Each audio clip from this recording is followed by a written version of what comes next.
You should have Tor finally installed and configured on your computer, whether you're using a Windows, Mac, Linux, or the Tails desktop. Hopefully you have Tor up and ready to go. In this lecture, we're going to take a look at the nuances in the browser compared to most browsers and what makes it more secure. So we'll hop back over to our Tails desktop to take a look at that. Now we have the Tor browser pulled up and ready. One of the first security things we saw was this maximizing Tor browser warning. We can just hit OK on that. Just be sure to watch out for that. Once you do hit OK, it usually doesn't come up again. It probably will on this because it gets erased, but on other computers, if you don't see it, just be sure that it still matters, even though it might not warn you every time. So one of the first things we want to point out in the Tor browser is this onion over here. Now this onion is the bread and butter of what Tor is, the onion routing protocol, and it actually shows you your circuit for the site you're connected to. So like we talked about in our onion routing lecture, you see here our entry node, which is based in Denmark and that IP, and then we have our middle node and then our exit node as well. Now, one of the cool things about Tor built in is you can hit this new Tor circuit for this site, and what it will do is actually switch up your middle and exit node. It'll keep the same entry node, but it'll change up your middle and exit node. So we'll go ahead and hit that and let that load. And once it is done loading, we can actually take a look at the onion one more time and see if it successfully changed those. Now, they may be based in the same country, but they should have a different IP, of course. And you can see our Denmark entry node still there, but now we are going through Romania and Russia for our middle and exit nodes. So pretty cool feature. It's suggested to do that every now and then when using the same website, just to better anonymize your traffic. But there's also another setting over here, just the new identity setting right here. And you can go and hit that, but what that will do is actually change your entry node. So it'll change everything. So what it'll do is if you hit it, it'll give you a little warning that it is going to close all the windows and then reopen them.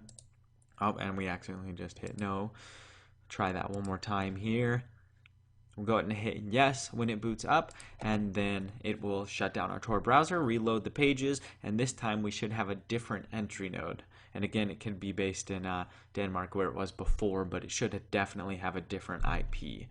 So we'll let the Tor browser reboot up.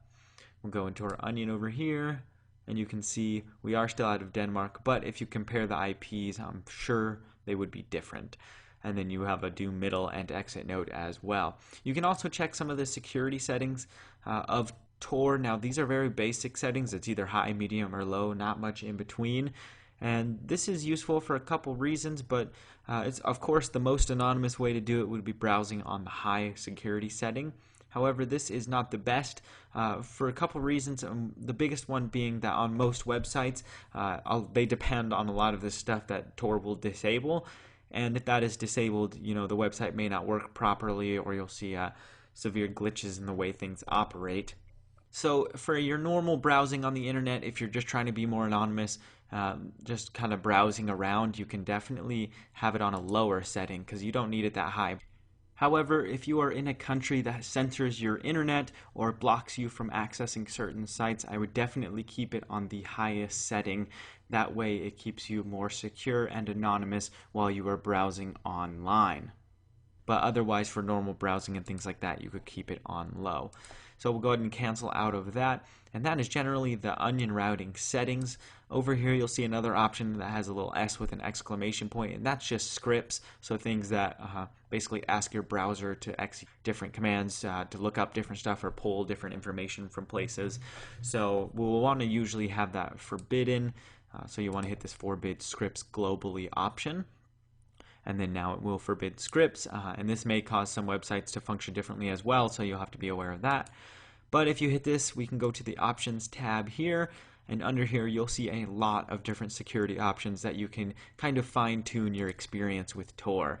Now, it's not suggested that you mess with most of these. These are a little bit more advanced unless you know what they all mean and what they actually do to your browser. I wouldn't go around changing these. Overall, this is good to just leave alone this whole area. You don't really need to mess with it. It's pretty good the way it is set right now. But there's a lot of different stuff in here if you wanted to browse around and take a look at some of the things that keep you secure.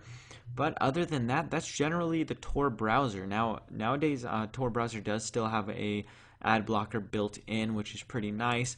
And then on top of that, you have your normal web browser settings. So Firefox has the same browser settings, a lot of different stuff in here. Of course, your history and your preferences. Another thing to note, Tor doesn't save your history by default. Every time you close out of it, it's all going to be gone anyways. So that's really the interface of Tor. Nothing new there if you took that Deep Web 101 course, but it's always good to get a refresher and get a good understanding of some of the tools we'll be working with. In the next video, we're going to show you how to set up a Tor bridge and how to actually use Tor with a VPN. And then after that, we will have one more lecture on Tor nodes before diving into Bitcoin and how Bitcoin is important for the dark web. So go ahead and head to the next video to learn more about Tor bridges.